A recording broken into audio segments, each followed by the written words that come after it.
actually fly out tomorrow, but I wanted to go ahead and do a video for you this week since I was home and I've actually been working on an order. But this particular item that we're going to do, it's for my grandchild. So before we get started, if you would like the video, if you like what I do, if you would subscribe to the channel, if you like what we do here, and tap that bell so you'll know when Andy Styles Boutique adds another video. So this video is actually from the request of some of my followers on my YouTube page.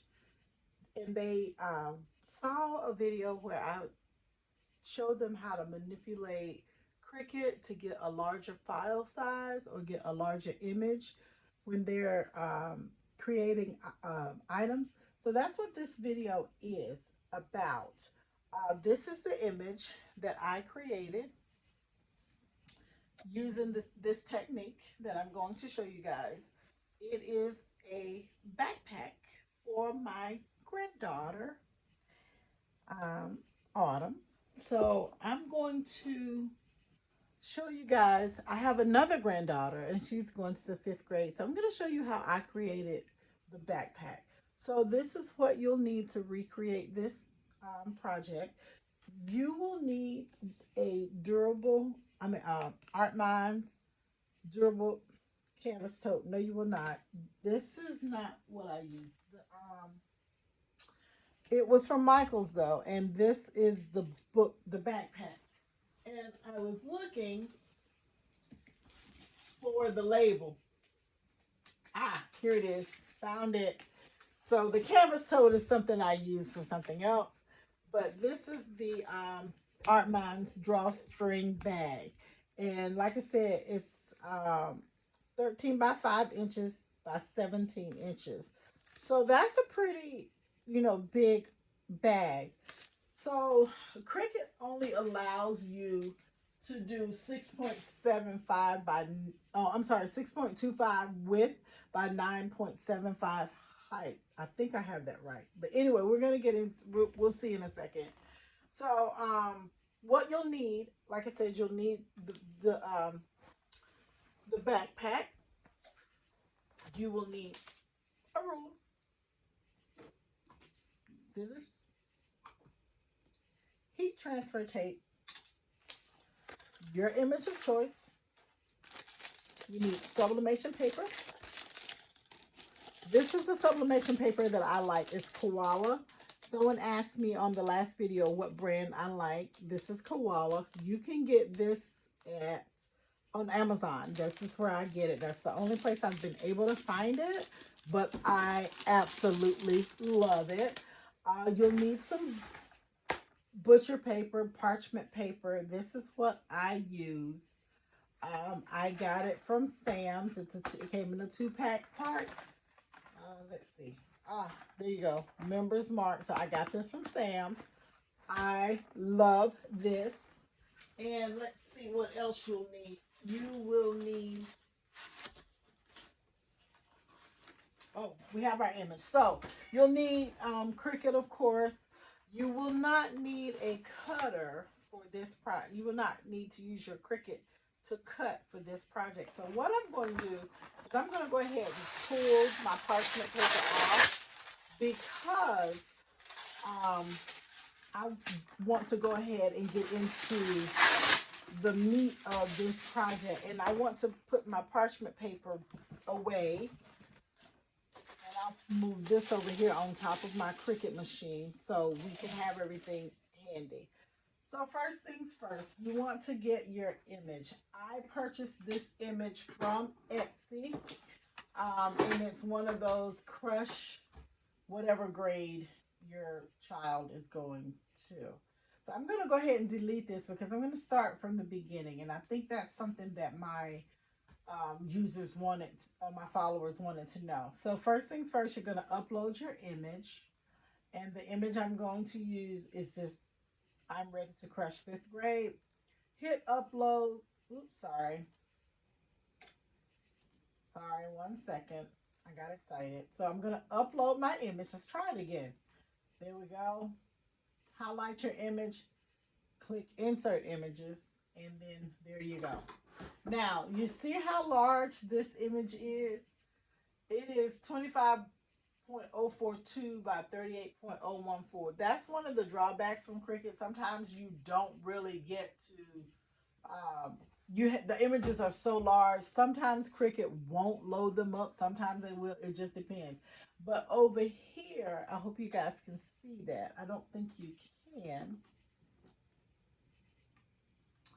Okay, so over here there is a yellow caution sign. If I click on it, it tells me not supported by maker, image too large, reduce image size to 6.75 by 9.25 or less. So I'm going to go over my height. I'm going to adjust that. I'm going to do 9.75. Hit enter. It still doesn't like it. It's still saying it's too big. I don't need my keyboards. Oh, yes, I do. Let's move this over here, though. I'm trying to make sure you guys can see what I'm doing. Let's move my. Sorry, I hate when that happens when I have to move it, but I'm sorry. I want you guys to see. So 9.25. That's the height that they say I can have. So I'm gonna go ahead and play along, but we're gonna manipulate this. We're not gonna if I put this on this bag, it's going to be so much white space that you'll have a tiny image in here and you'll have all this white space. I don't like the white space and we're not going to use it. So let's put this here for a second. So let's go ahead and go into getting our image the way we want it. So first things first, over in the right hand column, you have some options, some tools that Cricut will allow you to use, but right now they're grayed out. The options are slice, weld, attach, flatten, and contour. Well, we're gonna use the slice feature, but we have to take a couple steps to get there. First things first, I am going to click on shapes. I'm gonna get a square. All right, there we go. There's my square. I'm going to unlock that square because I need to shape it a specific way. So I'm going to cover the eye and I'm going to bring it out. And this is 6.042 by 2.722. So I'm just going to bring it down to a point to where I can actually feel comfortable piecing these two together. So right now my image is 6.472 by 4014. So I'm going to click off just so you can see the steps that I'm taking. First things first, click your square. I'm using the Windows PC, so I'm going to hold the shift key down and I'm going to click there. Now these options over here have become activated. I'm going to choose slice. Cricut is going to blink, and then that's going to let me know that it has sliced my image. So I'm going to move that over there.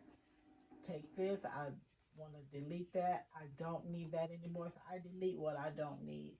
So there we go. If I put it back, you see she fits perfectly.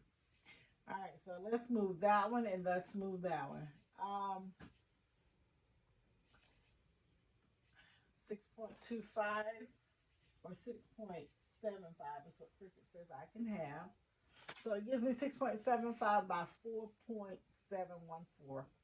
I want better than that, so I'm going to open this and I'm going to extend my image. And see, Cricut still, it's not fussing about it. So that is 8.306. So I'm going to see how much further I can go with the width before I get the yellow caution.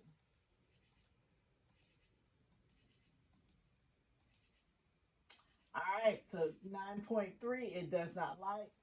Oops, going the wrong way, Angela. Okay, 9.2. 9.2 in width is what it's letting me have.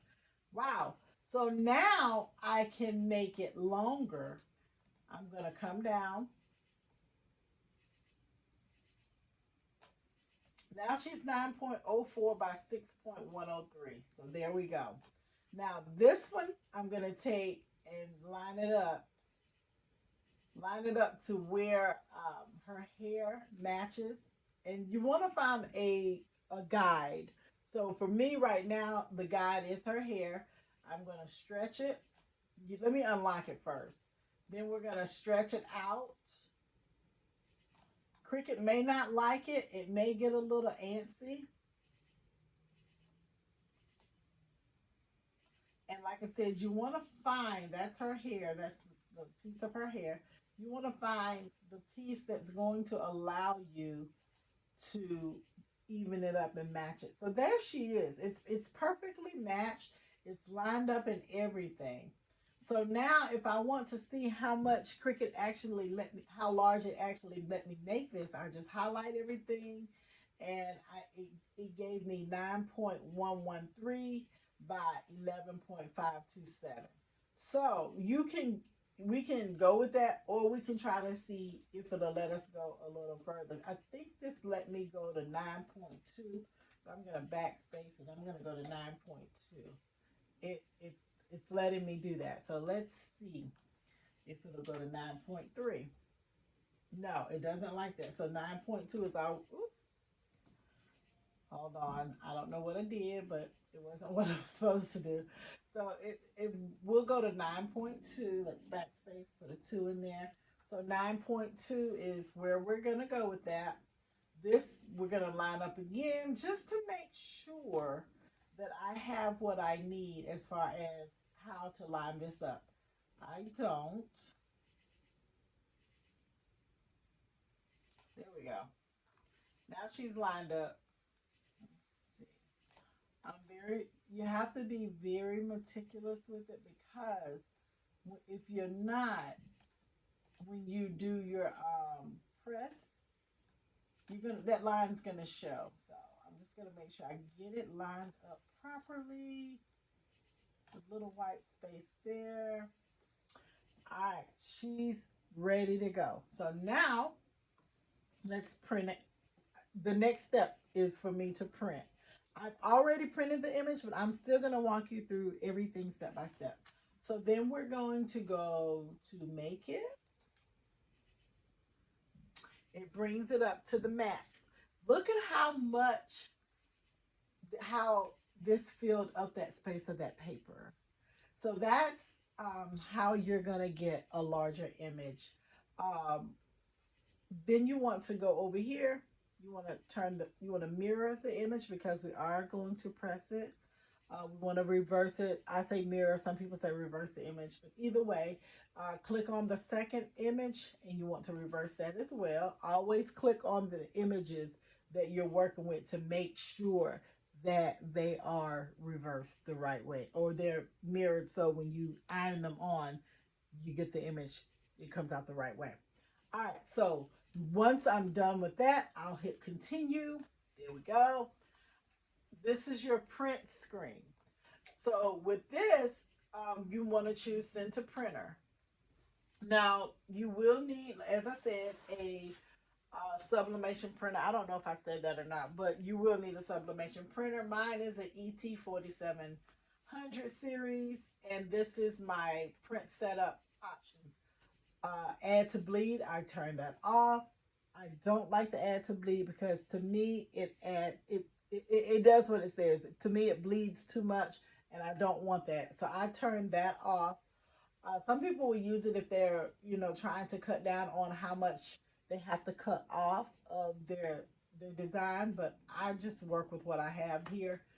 Use system dialog. I select that because I don't want Cricut to determine the richness of my colors.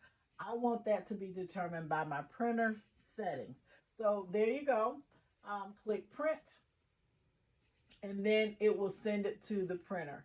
I'm not going to print it because I've already printed it, but if I were going to, I would just hit print here. Voila, we're done. So I'm going to cancel here. I'm going to close this. Now this screen where it's telling me to set my base material, I don't need to do that because I don't want the intricate cutting that Cricut will do. So I'm going to cancel here. And am I sure I want to cancel? Yes, I am sure. So I'm going to cancel again. So this is done. I'm done with that. So I will save this. I always save my images, and it's going to be ready to crush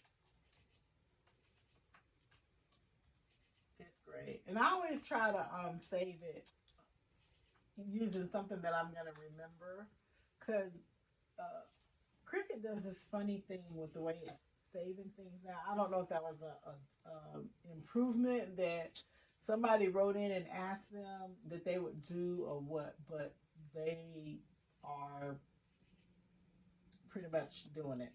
So I'm gonna undo those. Those were I was gonna make masks, or I am gonna make masks to match the book bags, but I'm not gonna do it on this. So I'm just gonna well, I guess I could. I'll just hide this part. Yep, we'll hide that, and then I can go ahead and make the mask. Anyway, I digress.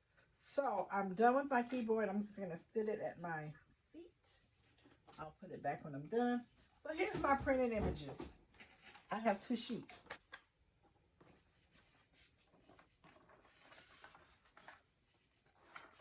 This is my image. And that's what I'm going to put on this book bag. But first, I have to cut away the excess. Meaning, this black line, you have to cut that black line off. When I first started doing sublimation, for some reason, I don't know if the person I was watching on YouTube didn't cut it off, or if they cut it off and I didn't get that part. But the first time I did sublimation, I had that ugly black line on my, I don't know if I was doing it was a t-shirt. On my t-shirt, I was making t-shirts, and I was excited about sublimation, so I was like, let me go ahead and do this. So I did, and I had that black line. I still have that t-shirt though.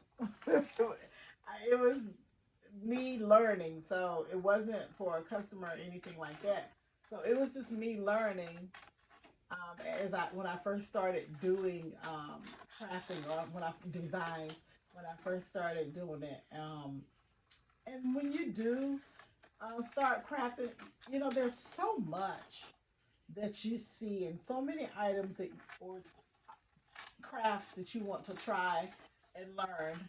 And I was no exception. I was the same way until I decided, okay, I wanted to stop running after every craft that I saw and just go ahead and perfect some of the ones that I was already working on. So I'm going to put my image on the table here, and I'm going to line it up.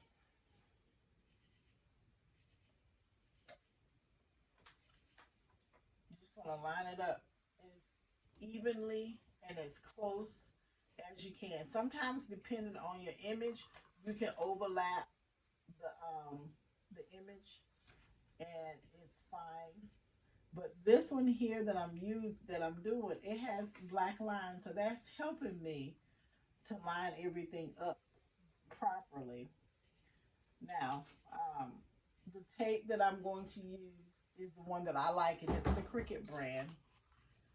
So I'm just going to tape it here on the edge. The reason I'm taping it front to back is because I'm going to lift this up, but normally I'll have it upside down. But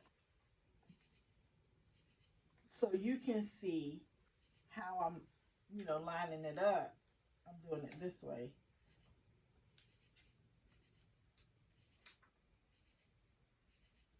And like I said, you can overlap it some if you want.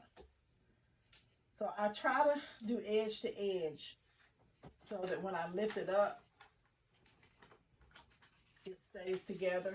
And I just flip it over.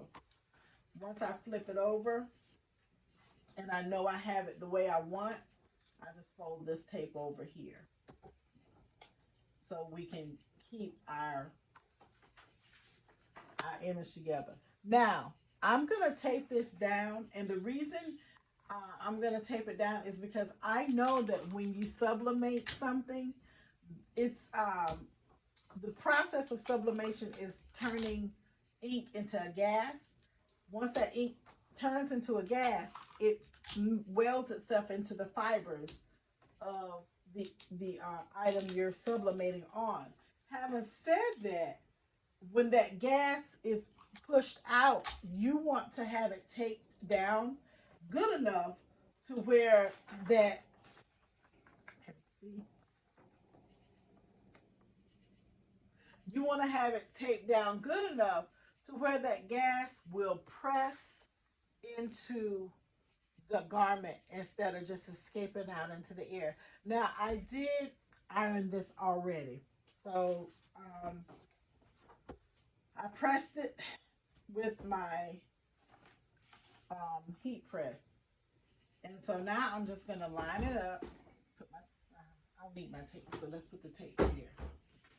But I'm going to turn it this way. And I'm going to line it up where I want it to go.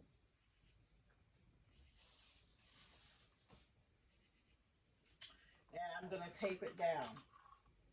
When I'm taping, the amount of tape I use is of no object to me, because as I said, you want to make sure that you tape it down to the point to when that gas escapes, instead of going out or away from your garment, you want it to press into the fibers. When the gas goes up, you want to trap it to where it has to fall down into the garment. You gotta love science. So like I said, I do not spare any expense when it comes to tape. I tape it down as much as I can so that I have a good press on a good attachment from tape to garment. So that's what I do. I'm running out of tape. I hate that, because that means I'm gonna have to use a tape that I don't like.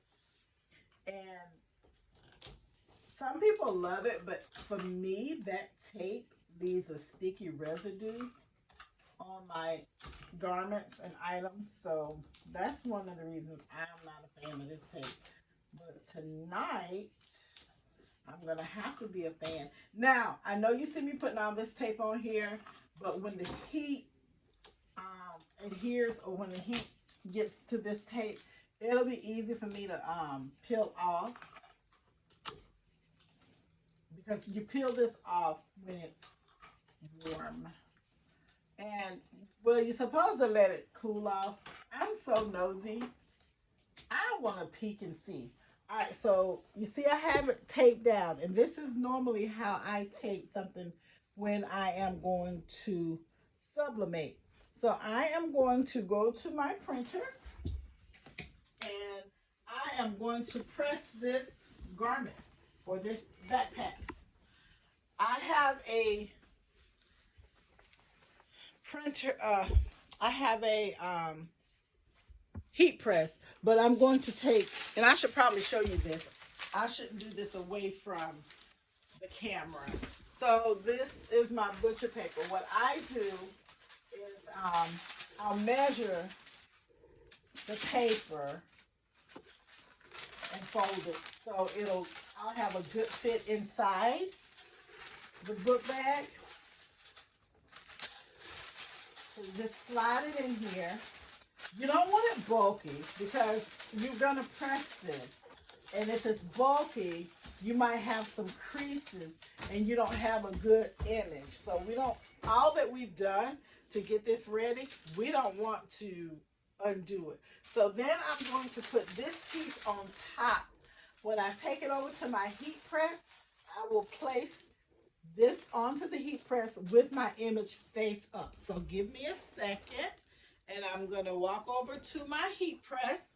Hopefully you guys can still hear me. And I'm going to line this up on my heat press. The heat press I purchased from a site called Until Gone. and it was it's a decent heat press. It's not not one of the really fancy smashy ones, but it does what I needed to do. Um, but the heat on the heat press, it's really, really hot. So normally you'll see some people when they sublimate, they'll press it for 60 seconds on 400. But because of the heat press that I have and it gets extremely hot, I press it for 60 seconds on 341 degrees. So when you start sublimating, you just want to go ahead and figure out where your sweet spot is for your heat press. And like I said, I just because it's a new one, I just figured it out. I just played with it a little bit and I figured out where my sweet spot was. So like I said, I press 341 um for the temp and I do 60 seconds. So um as I'm waiting, I'm gonna go ahead and oh, there we go, 60 seconds. Let's grab it. I'm coming. All right, so I'm gonna get the backpack off. It is hot. Um, Depending on what I'm pressing, sometimes I will use a heat glove, depending on what I'm pressing, because this does get hot and you could burn yourself. So you can see the image through the paper and the richness of the color shows that I did a good job. And look, guys,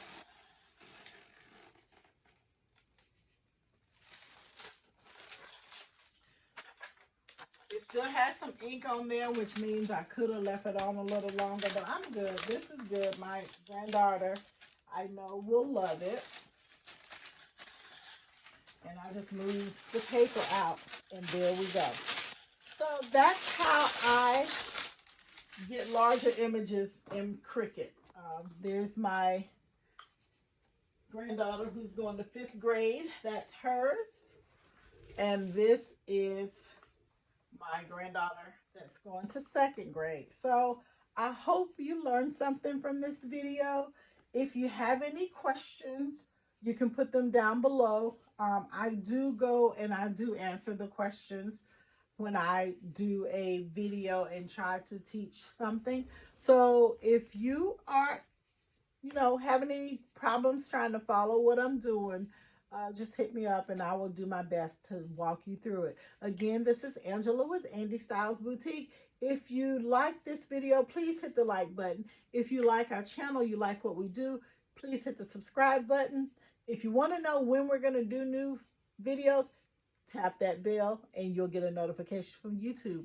Thank you for hanging out with me. Have an awesome night and happy design crafting.